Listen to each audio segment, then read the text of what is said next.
दोस्तों नमस्कार। हम सभी ने कभी ना कभी गेम चाइनीज विस्पर्स तो खेली ही होगी।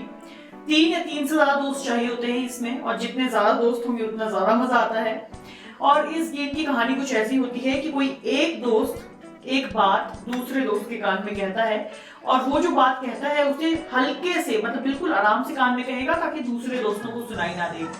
फिर वो बात दूसरा दोस्त तीसरे को कहेगा, और जितने दोस्त होंगे सभी एक दूसरे के कान में कहेंगे। जब वो बात फाइनल दोस्त के कान में पड़ती है तो फाइनल दोस्त से कहा जाता है कि अब बता भाई, जो बात कही थी तूने क्या सुनी है। और जो वो बात कहता है मोस्टली 99% ऐसा होता है कि ओरिजिनल बात से बिल्कुल अलग होती है, और फिर इस बात पे उसे पनिशमेंट भी मिलती है जिसने बीच में गलती की होती है। लेकिन दोस्तों बचपन में तो ये बातें मजाक में ली जाती थी, और जो पनिशमेंट होती थी वो भी मजे के लिए होती थी। लेकिन जब हम बड़े हो जाते हैं तो कभी कभार हमें ये गेम फिर से खेल लेनी चाहिए, क्योंकि ये हमें याद दिलाता है कि गलत फहमियां कहाँ से आती हैं।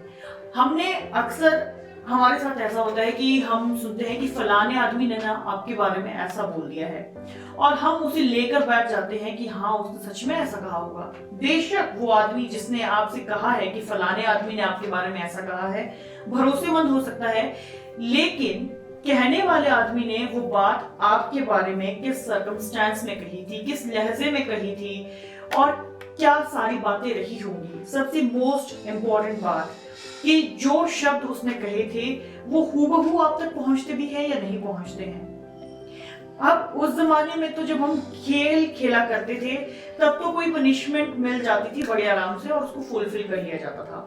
लेकिन अब जो पनिशमेंट है वो है गलत फहमियों की पनिशमेंट, रिश्तों में दरार की पनिशमेंट। और ऐसे में अगर हम चाहते हैं कि हमारे रिश्ते उस सो कॉल्ड कहे गए व्यक्ति ने जो बातें कही थी, एलिज्ड पर्सन ने जो कही थी, उसके साथ ना बिगड़े, अगर हम चाहते हैं तो हम उससे डायरेक्टली बात कर सकते हैं कि मैंने ऐसा सुना है, क्या आपने सच में ऐसा कहा है, या फिर अगर आपने कहा है तो क्यों कहा है, क्या आपने सच में, आपके कहने का मतलब वही था, क्या मुझसे कोई गलती हो गई है, या फिर क्या ऐसी कोई बात है जो हम दोनों आपस में मिलकर सॉर्ट आउट कर सकते हैं।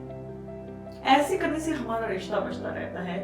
और दूसरी बात जो आज की इस एपिसोड में करनी थी वो ये कि हम अक्सर ना अपने सीक्रेट्स दूसरों को बताते हैं ये कह के कि देख तेरे ऊपर मैं बिल्कुल भरोसा करती हूँ, इसलिए मैं बता रही हूँ, तूने आगे किसी को नहीं शेयर करनी है।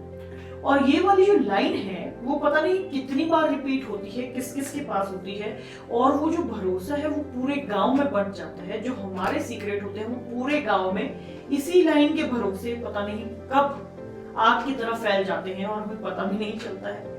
तो इसलिए अगर हम चाहते हैं कि हमारे सीक्रेट सीक्रेट ही बने रहें तो सबसे पहले तो हम उसे ही अपने मुंह से बाहर ना निकालें। और दूसरी बात कि अगर किसी ने भरोसा करके हमें कुछ बताया है तो हम उसे भी अपने पेट में ही रखें तो हमारे लिए अच्छा रहेगा। खैर दोस्तों, आज की मन की बात इतनी ही थी, और इसी के साथ हमारे गुफ्तगू गुरुवार का लास्ट एपिसोड खत्म होता है। Thank you very much for listening to me throughout this period. I hope आपको ये कुछ बातें अच्छी लगी होगी और कुछ नहीं भी लगी होगी, लेकिन मन की बातें थी जो निकलना जरूरी होती है। उम्मीद है कि आगे भी इन फ्यूचर कभी हम इस तरह की सीरीज करेंगे, लेकिन पता नहीं अब वो कब करेंगे। इसी के साथ आपसे विदा लेती हूँ और ये सीरीज खत्म करते हैं।